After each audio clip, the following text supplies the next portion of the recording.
Presiden Prabowo Subianto berharap Papua dapat menjadi salah satu daerah penghasil bahan bakar minyak, BBM, melalui penanaman kelapa sawit.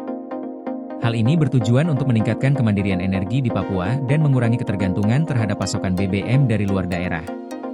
Menurut Prabowo, dengan memanfaatkan potensi sumber daya alam yang ada di Papua, harga energi di daerah tersebut bisa lebih terjangkau dan dapat mendukung pemenuhan kebutuhan energi di wilayah terpencil. Namun, usulan ini mendapat perhatian serius dari anggota Komisi 4 DPR, Daniel Johan. Ia menyoroti dampak alih fungsi hutan yang dapat terjadi akibat penanaman kelapa sawit di Papua.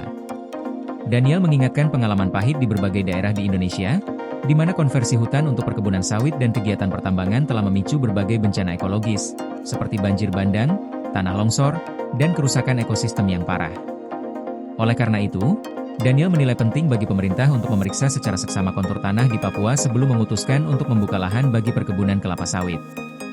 Daniel juga menegaskan bahwa pembukaan hutan di daerah pegunungan atau daerah yang merupakan jalur daerah aliran sungai, DAS, sangat berisiko dan dapat memperburuk potensi bencana alam. Ia mengusulkan agar pemerintah hanya mengizinkan penanaman kelapa sawit di lahan yang sudah existing, bukan membuka lahan hutan baru yang dapat menambah kerusakan lingkungan. Dengan cara ini, dampak negatif terhadap lingkungan dan masyarakat sekitar bisa diminimalisir. Menurut Daniel, Papua bukanlah sekadar ruang kosong untuk ekspansi komoditas, tetapi juga merupakan benteng ekologi terakhir Indonesia. Hutan Papua memiliki fungsi hidrologis yang sangat vital bagi keseimbangan ekosistem Indonesia. Jika pembukaan hutan dilakukan tanpa kehati-hatian dan tanpa mempertimbangkan perlindungan terhadap hutan dan wilayah adat, risiko bencana ekologis yang terjadi di Sumatera dan Aceh bisa saja terulang di Papua, bahkan dengan dampak yang lebih besar. Penting bagi pembangunan di Papua untuk berbasis pada kehati-hatian, kajian lingkungan yang ketat, serta perlindungan terhadap masyarakat adat dan tata ruang yang jelas. Daniel menegaskan bahwa kemandirian energi yang diinginkan oleh pemerintah tidak boleh dibayar dengan kerusakan lingkungan yang bersifat permanen, yang akan berdampak pada penderitaan rakyat Papua di masa depan. Untuk memaksimalkan potensi energi dari minyak nabati, seperti kelapa sawit, Daniel menyarankan agar pemerintah lebih fokus pada pemanfaatan lahan yang sudah ada. Indonesia saat ini memiliki lebih dari 16 juta hektar lahan yang sudah siap untuk dijadikan perkebunan kelapa sawit. Melalui Satgas PKH, pemerintah juga telah melakukan inventarisasi terhadap lahan-lahan yang bermasalah dan diambil alih negara. Daniel berpendapat bahwa dengan memaksimalkan produksi dari lahan yang sudah ada, tidak perlu lagi membuka hutan baru untuk perkebunan sawit. Sebelumnya, dalam sebuah arahan kepada Kepala Daerah se-Papua di Istana Negara, Presiden Prabowo mengungkapkan bahwa Papua memiliki potensi sumber daya alam yang sangat baik untuk mendukung swasembada energi. Ia menyarankan agar Papua tidak hanya bergantung pada pasokan energi dari luar daerah, tetapi juga harus mampu memproduksi energi secara mandiri. Prabowo mengungkapkan bahwa teknologi tenaga surya kini sudah semakin terjangkau dan bisa digunakan untuk memenuhi kebutuhan energi di daerah-daerah terpencil di Papua. Selain itu, Prabowo juga menyebutkan potensi tenaga hidromini yang bisa dimanfaatkan untuk menghasilkan energi di wilayah yang sulit dijangkau.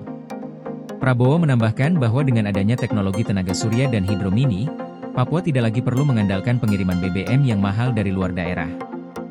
Hal ini juga bisa mengurangi biaya operasional dan mempercepat tercapainya swasembada energi di Papua.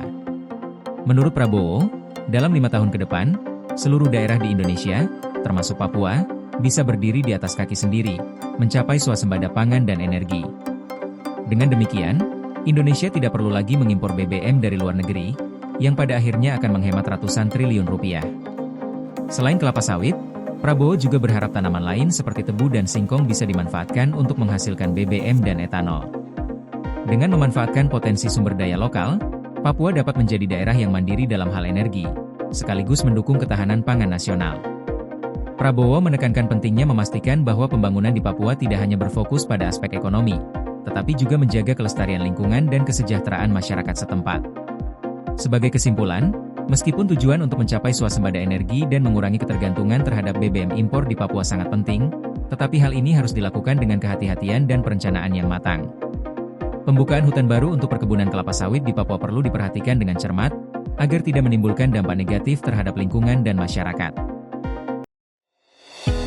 Koordinasi PLN dengan TNGL jelang Hari Kesaktian Pancasila, listrik terbangun, alam tetap lestari. Panen perdana garam Aceh. PLN hadirkan energi untuk UMKM di momen menyambut Hari Kesaktian Pancasila.